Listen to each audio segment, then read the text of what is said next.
Let me start in this kind of way. I think South Africa is really blessed with an amazing generation of historians such as Paul Malem and Jeff Pearce, but several other wonderful writers. I think, although summarizing things is difficult, there are two great themes that come up. One is race, and the other is labor. And I don't mean to say this is wrong, or to be revisionist in any sense in saying, oh, don't do that. On the contrary, I'm trying to see in this book, how do we go beyond that? What more do we need to say? And so I subtitled it A Developmental History. Now, let me start by saying that if you look at a generation or so ago, you were in the high watermark of neoliberalism. Government intervention in economies, this was very bad. That's what the IMF told you, the World Bank, etc., etc. And that was the reigning orthodoxy. And Africa had to be punished because the African state was just a parasitical unit that was living off the lie of the land. One country that was deeply unhappy with that way of looking at things as being the international truth everyone ought to observe was Japan. Japan said, we didn't develop on laissez-faire grounds without the state intervening. That wasn't how Japan became, well, what's now the third most important national economy in the world. We had quite a different history, and they wrote this up. And that, I think, got going a group of writers, particularly, who started talking about a different road in the Far East, using Japan, but also particularly Taiwan and Korea as examples of a very different and in good part state-directed, successful development plan. And these became dubbed as developmental states. And that got me going. Because up to a point I liked what we call dependency theory, but I also saw some limitations to it, because there were countries that had escaped dependency. How was this possible? There are a number of things that didn't really work. If you thought dependency theory was a kind of Bible and nothing ever changed from the time the first caravel set forth from Spain, as it were, it didn't seem to me that that really covered everything correctly. And so I looked at this literature and I found it quite exciting, and I thought, what if one tried to apply this to South Africa, which wasn't actually a total failure in independent terms from beginning to end. And I found that up to a point, you can talk about the old regime in South Africa as a developmental state. It works up to a point.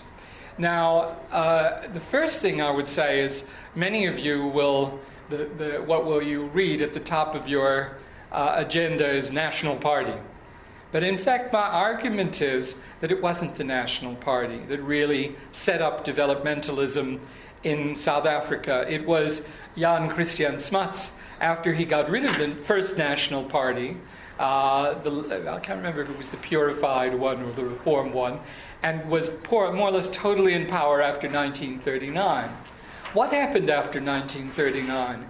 Well, first of all, there were far-seeing government commissions looking at economic and social possibilities in South Africa, which are very important, that cover quite a lot of different phases of society. Secondly, there are some important institutions that are founded then. The Council for Scientific and Industrial Research is founded then. The Industrial Development Corporation is founded then. So we have important institutional changes. And this was a period between 40 and 48 when there's a lot of advance in terms of the parastatals, direct state intervention in industry. ISCOR is older, but it develops a lot in World War II under this management, and it becomes a real flagship of the South African economy. The plans are laid, but you have to go into the Nat period to talk about Sasol, which is extremely important. Even to this day, South Africa's #1 taxpayer as a company. I mean, still a very important company indeed. So a whole set of things are going on in which government intervention is very important.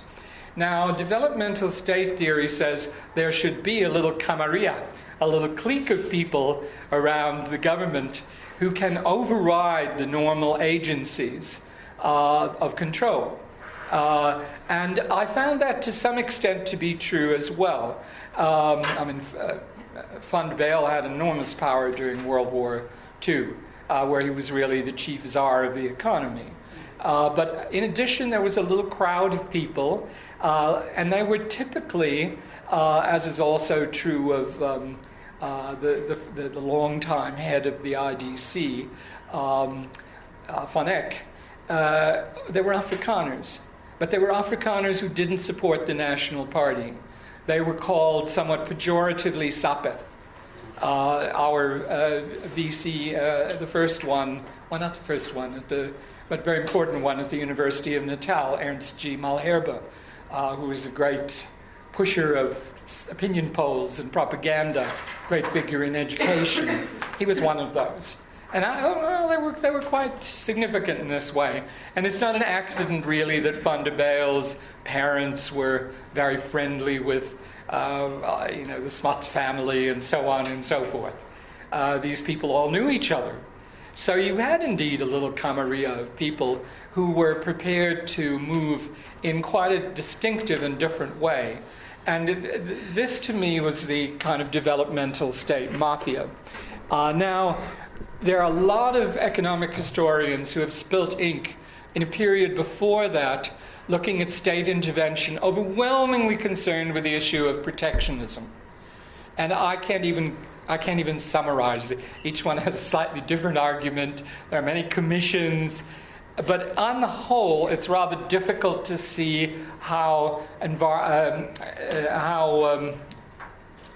protectionism actually promoted South African industry very much. And it was a rather isolated policy, and it tended to be really focused on one issue, employing poor whites. So it was kind of a narrow thing. In reality, other things were going on. And I have little stories about some of our pioneer capitalists, taken from different biographies. It's a very different way of doing economic history than the usual deduction from figures. Actually looking at real people and what they did and what kind of connections they established. And there were connections that involved supplying the state, supplying the mines with things like food, with things like uniforms, etc., etc. Those were the big fortunes. And actually in Sammy Marks you had an absolute prototype industrialist. I mean, so many of the plans that would come about already are pioneered by him, even though, as rather amusingly Charles Van Onselen writes, he starts out basically by manufacturing a lot of very questionable booze, which miners do drink, possibly, that doesn't really promote productivity very well, and that was closed down after the Boer War. But other things don't get closed down. Mm-hmm. Now, the truth is that ISCOR and Sasol are critical to the creation of a metal industry, a steel industry, which is fundamental to the economic development of the time. Sasol is crucial in building up a chemicals industry, which is also crucial. And I mean, Van der Bijl was a very considerable man, who had this kind of vision of all these things, and saw South Africa in a very important light in this way. But there are certain limitations which are going to become very important. And that one has to mention them, even to look at this stuff in the most heroic light. First of all, there was an acceptance of the idea that South Africa had an easy ride in terms of being able to sell gold to the world for a fixed price. The Bretton Woods Agreement is 1944. Doesn't mean that gold gets fantastic profits, but they're very reliable profits. And that's very important. That's the basis on which Harry Oppenheimer can develop the Orange Free State mines, and I think it's the Far Western Rand mines, etc., etc. And it means, in terms of the ideas of these guys who are pretty smart, that they don't really have to worry about exports. And I say this in so many words. We have a big, profitable export that's guaranteed. We don't have to worry about the rest, really. Even other minerals were not very developed yet in the 40s and 50s. There was no point. Why bother? And so manufactured goods are not exported very significantly. And the main market for them is Southern Africa, Southern Rhodesia, to a certain extent the Portuguese colonies, but these are not huge world markets by a long shot. So that's very different than Korea or Taiwan or Japan in its heyday. Very different indeed. The second thing, of course, is what about the market in South Africa? Who buys things? People are too poor. The working class is paid very badly. Black consumer market exists, but it's very limited. It's very limited indeed. And even some of the, what you call liberals, are saying, but something has to be done about this. But nothing is ever done about it very much. And actually, Thunderbale says, well, we have to do things in accordance with the way things are done here. And we have to adapt to that. Let me give you an example. It's actually from the work I'm starting to do now. Now, I was very thrilled to discover this thesis, thanks to my friend Alan Rabin. It's a London thesis.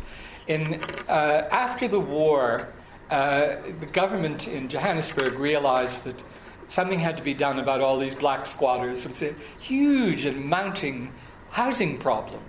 Lots of houses had to be built. But white building workers balked at this. During the war, they were faced with de-skilling and with the traditional protectionist elements for the trade being threatened. And so they balked. They wouldn't do this. And a lot of them voted against Smuts in 1948 as a result of this. The Nats were much better at dealing with white workers. And they've worked out a system where there could be black building workers, but they would be paid very badly. And they wouldn't be treated as building workers in the sense of whites. And that worked. That was agreed to. Actually, the reality is that most of Soweto was built in the conventional way by white skilled workers with very poorly paid blacks working under them with no skill recognition at all, mostly. These skills that were acquired in a, what can I say, rather dubious way without proper recognition. Well, there were people who got them, but it wasn't very important in the totality. So it was a system that was coordinated with the way South Africa was developing in other respects, in racial terms, and in social terms, and in class terms. Actually, it was a great success story for a long time. I'm very old, and when I started studying South Africa, people like Martin Lagassick and Shula Marx and Harold Wolpe thought the regime was very dastardly and very terrible, but they all thought it was going great guns. It was a big success story economically, unfortunately. It was a very profitable economic regime. Some people have exaggerated the success of it. There were some other successes in the world, but it was very successful. It's quite unlike what we know now. Every year the economy was growing at such and such a percentage. And ISCOR and Sasol were among the real success stories. But there were others like SICOR and SAPI and Samancor and other parts of the economy which were pushing forward very successfully. There are a couple of interesting things to say about the workforce in that time, which got me. One was the question of what I would call affirmative action and BEE, but perhaps we should say WEE or AEE. Even in Parliament, there were lots of questions asked about these corporations and why they weren't being dominated by Afrikaner nationalists and why there were so many British skilled workers in them. And this is a big public issue, interestingly. It reads a little in an eerie way like issues today. The top people, like Etienne Rousseau, who was a great pioneer leader of Sasol, said, I need the best skilled people. I will not replace them in order to satisfy that kind of requirement. This is tough going. We're up against it. We got to get the best engineers we can. We can't worry about which language group they're in. And the compromise is that on kind of the board of directors, they would put a few thugs from the Broederbond. So they would be there, and that would be there. And, well, of course, and the other thing, which I think also has things we can learn from and think about, is that Afrikaners effectively started to put a lot of resources into building up universities and building up technical education. And Afrikaners were not easily turned into great skilled workers, let me tell you. When they came from the farms, there were a lot of problems. And this was seen as a great social challenge. And it wasn't totally met. But on the whole, ISCOR was very proud of the technical training that they gave. And when they had to, they imported workers from Europe. For instance, my friend Vishnu Padiachi is writing all about Psycor in the town that he came from, which relied on workers from northeastern Italy. Very fundamentally, Psycor is a kind of chemical, one branch of the chemical industry.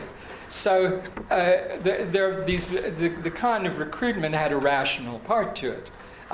It wasn't entirely based on race, and it wasn't entirely based on ethnicity. And the view, Rousseau says this, at the end of the day, you will see that Van der Bijl did more for the Afrikaner people than anybody else. Not by imposing those kinds of things, but by building up the whole economy.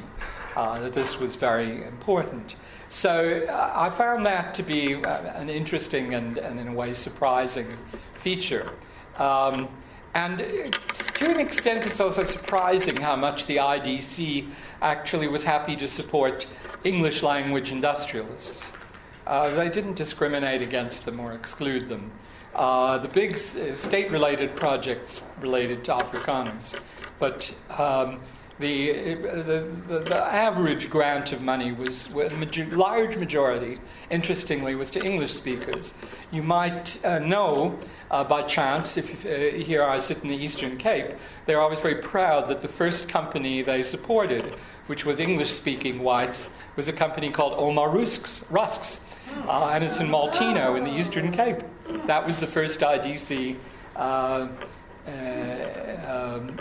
contribution. And actually, I don't understand why, but if you look for big business among Afrikaners, in some ways they're more successful after 1990 by far than they ever were before. But there was one element that came out of agrarian capital that is very important, and that you can associate with Sanlam and Santam.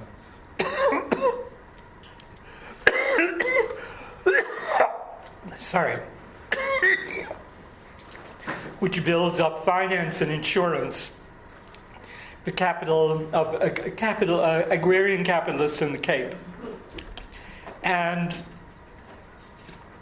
despite the hatred and despite the antagonism, surprisingly, in the early 1960s, Harry Oppenheimer reaches out and says, "And wouldn't you like a part of the gold mining industry?" And this has worked out. And they become much less antagonistic after that. They start, I wouldn't say they're total friends. They have their argy-bargies at times, but they are able to cooperate to a much larger extent. It's also interesting, and this is the other point I wanted to make, that just around the same time, probably not totally unconnected, one fine day, I think it's in the Rotary Club in Middelburg, Harry says, "Guess what? We're going to start making steel." And that's because they found a property which contained something, I'm not into this really, but I can describe it to you, called vanadium, which is very rare and is used in making steel. And the Anglo-American controlled this property. And this was going to be peachy keen. For a long time, Anglo-American had done everything to block ISCOR and the government financing, as they saw it wastefully, a government steel industry. Now, suddenly, steel was going to go great guns. There was going to be a private capitalist sector, and they wanted to make sure that the government wasn't going to discriminate against it. And the government wrote, and they said, well, there's a limit to how much we're prepared to discriminate against the private sector. And Highveld Steel took off on this basis. So this is in other words, English and Afrikaner capital started to come together to an important extent. Before this, you could write a very long book about the hatred of the Afrikaner nationalists for what they call die Kakkies, and what we could call white monopoly capital. But after that, things mellowed quite a bit. And that also is an important part of the story. Now, this is the 60s. But then come the 70s, and things start to turn around in an important way. Why does this happen? First of all, Dick Nixon says, we can't keep going with this Bretton Woods agreement. This has got to stop. And so there was no more fixed price of gold. That changed an enormous amount. What could South Africa look to export? And that changed things enormously, because what it could look to export was essentially were base metals. But that required a lot of investment in order for it to be possible. In order to get the iron ore of Sishen out, you had to build this rail line all the way to Saldanha. In order to get the coal to the Indian Ocean, you had to have these special devices to take coal over the mountains, over the Drakensberg, so that it could reach Richards Bay. South Africa had to look primarily to Europe for financing these things. And that wasn't a big problem. It was possible to do this. The French, the Belgians, the Dutch, the Germans, they didn't mind doing this. The Italians, the Americans too. But then we start to get into another big problem, which is called politics and sanctions. This became a huge issue. The government was terrified, particularly if a left-wing government, say Labour in Britain, came to power and started saying, we won't sell this or that to South Africa. So how you get around that, it's possible to get around it. Look, South Africa is able to go nuclear thanks to Israel. But probably, almost certainly. Before that, France, and then Israel. But it ain't free. It comes at quite a cost. And also very expensive is something called fighting the armed struggle, securing the borders, which I think essentially the old government did do. They did succeed in beating MK, but it was very costly, it was very expensive, and needed all kinds of fancy equipment in order to do it.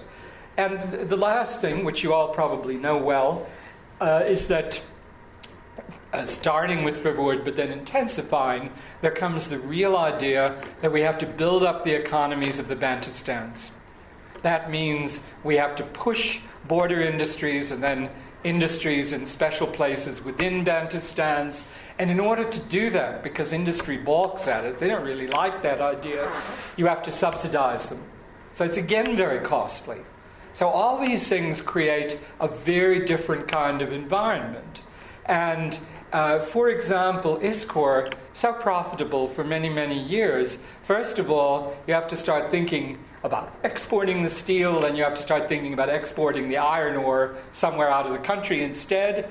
And ISCOR ceases to be profitable by the late 70s. It starts to become an albatross. And the government, it isn't just ideology that makes the government sell ISCOR at the end of the 80s. It's become a bit desperate to find a buyer. Eventually they find ArcelorMittal, which does make ISCOR profitable again, but using a very much smaller number of workers. So you get a crisis situation, and I would say the developmentalist ideas that had come to the fore before this now collapsed. They crashed. They continue to exist, but in a very disconnected way. They no longer have a general logic to them. One of the central issues here is the whole question, something we have to think hard about in this country, the relationship of business and the state. The reality is that business did not, I wouldn't say they had moral feelings about, say, sanctions, but they wanted to invest their money elsewhere. They wanted to go global, just like other firms were doing. The very successes in South Africa of big business, the top corporations, meant that they desperately wanted to be able to invest their money in other places. They didn't want to be held back by nationalist politics. They wanted to be able to do as they liked with their, with their investments and their money, and not just the Brits, the Afrikaners too. So this becomes a major element. Now, I should say in parts of this work, I do talk about society, and I talk about labor, and I talk particularly, with an interest of mine, towns. And you should probably know the Vaal Triangle lacks a major, wonderful university that we all flock to. So it doesn't get written about very much. But it's a very interesting place. It starts out with the world of Sammy Marks. It's where he starts out. He owns a lot of land here. And he knows there's the Vaal River, there's water, and there's coal as well that you can mine. And it's very conveniently close to Johannesburg and Pretoria. If you start there and you're going to the sea, you're going to pass the Vaal. So it's a great place to build industry. And there's one small city, Vereniging, which develops on this basis in the old, already, but in the 30s particularly. But then you get two totally new communities. And I talk quite a lot about how they're structured. First of all, Van der Bijlpark, and then Sasolburg. And I'll talk about how class and race work, and about how they're planned, and how planning in a certain way colludes with the social system, while appearing to be modern and up-to-date and fitting exactly what international models seem to suggest you ought to do. Eventually, the small townships that are created there are rejected by none other than Hendrik Verwoerd as Minister of Native Affairs. And Hendrik Verwoerd, I literally read about him driving around the Vaal, looking at places, looking at access roads and so on. Now he says that's not what you want. What you want is a big concentration of black people in one place. And that's why you have Sebokeng being created instead of these. The smaller townships remain to this day, but Sebokeng becomes the big one, Soweto of the South. Not as impressive as Soweto, but it's quite large. Housing black workers is very important. There are plenty of them. Sasol and Iscor are not like the gold mines. The gold mines have maybe 10% of their workers are white, although that's enough. And the differential is so great that it means that the overall labor bill is not that low. But at Sasol and Iscor, the white labor force is almost as big as the black one. It's quite a different kind of proposition. Plentiful mopping up of white labor is going on in these places. And you have this very harsh discipline of whips and guns and a militarized kind of control, and of course more and more workers who are put in hostels, and a system that you're probably familiar with from other things that you read. So you have this kind of interesting structuration of towns, of urban life along these lines. Now, it's interesting to point out that two major events in South African history occur in the Vaal. First of all, although people don't think of it as that, Sharpeville, 1960. Sharpeville is more connected to Vereniging, but has big impacts, particularly in Van der Bijlpark, not so much Sasolburg.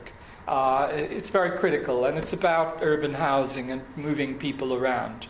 That's what gets people really angry. And of course the pass system, which is where the PAC raises this issue in Sharpeville. But the other one, which is very important too, 1984, is the Vaal Rising. And I connect this very specifically to one thing, which is apartheid itself goes through phases, goes through stages. I'm afraid sometimes I'm tempted to make fun of it, but they talk about not having luxury facilities for blacks. Yes, we must build this, but no luxury. They repeat this a lot. And this goes on. And there is a sense in which what Mike Morris used to say, that apartheid compressed all black people into the same class category. Up to a point that's true, but it never was totally true. But then we get, after 76, when in my view, what happens is a whole generation of young people feel there's no future in South Africa for them. What are they supposed to do? Their parents worked hard at poor laboring jobs, and they're growing up, a growing number of schools and even high schools in what we could now call Gauteng. But what are they supposed to do after this? head off to the Transkei. There aren't many jobs there. So they're really alienated very deeply from the system, where their parents couldn't really be, because their parents were hard at work and had jobs, however poorly paid they were. So you now have a crisis, and the government understands that it's a crisis. They can't abandon apartheid, they're too attached to it. But they say, we've got to have more differentiation. And actually the Vaal, before it explodes, has the highest rates of any place in the country. And there is a small class of people who have middle-class homes there. And they are the pals of the government. The government favors them and wants that to be the way things are going to move. And that gets a lot of people angry. It isn't acceptable. It creates a huge problem. And to me, that is quite a fundamental sort of issue. That reform of that kind doesn't work. It doesn't give nearly enough, and it only benefits a small proportion of people. There are too many left out.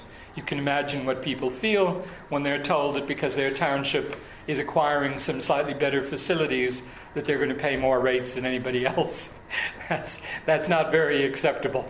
So that's why you get the explosion there.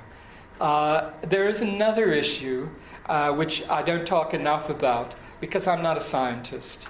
But the kind of development and the kind of developmental state that we have had in South Africa has big environmental costs. These are things which really screw up the land. You don't want to jump. One thing you don't want to do in Vanderbijl Park is jump in the Vaal. I don't advise it. And the water is a problem. The air is a problem. And of course, there are the human problems created by the way the townships are run. Creates big problems in terms of pollution, etc. So there are huge environmental costs as well.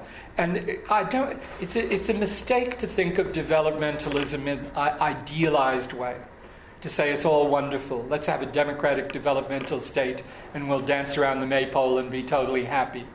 Developmental states all have problems. I mean, with Japan kind of caused World War II, for instance. That wasn't very nice.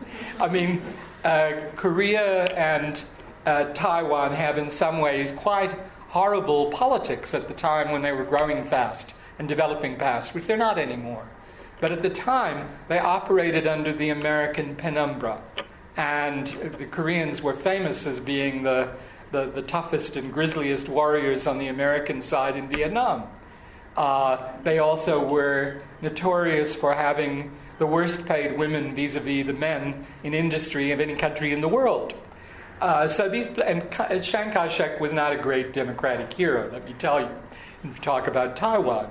So there are costs in this and negatives. I'm rather naughty, and I suggest that if you want to see a developmental state today that seems to be very successful, I would suggest Israel is a very good example. America's number one ally, deeply entrenched in terms of intelligence and military links, and there they are, robots and these things flying around, drones. They're absolutely great in high tech. They're outstanding R&D figures, outstanding figures for per capita income. They're starting to catch up with the wealthier European countries, actually. And so we're not talking about vice and virtue here. Developmentalism has to be taught and understood in a different way. I think we have to understand and look at cases which are partly successful. We have to remember that this is not something that brings solutions for all time. And possibly also we need to think about, what was I going to say, the costs of development, for sure.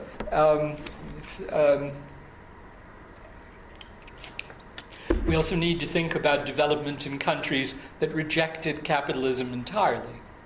That didn't mean there's no developmentalism in the Soviet Union. But if we actually want to understand this today, we should look at the difference between how Russia evolves and how China evolves. And what rather than just look at these Far Eastern cases. They're very interesting when you start doing that. And you get a richer and more nuanced sense of what development is. I think there are things that are very reprehensible about the way South Africa develops, and I don't want to defend those at all, but there are things we can learn from this as well. And there are practices from which we probably should pay a lot more attention. And the final point, which probably won't shock you too much, you know this, is that many of these institutions are still with us. We still have ISCOR, we still have CECIL, we still have the IDC, we still have the CSIR. These things haven't gone away.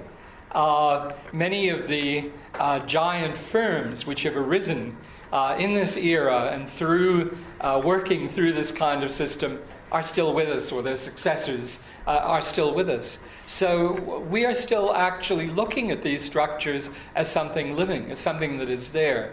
And the ANC has probably been it hasn't really, I think, had the capacity to confront this and think about big changes beyond a point. There's more of an inclination to live off the system and try to make it work as best one can.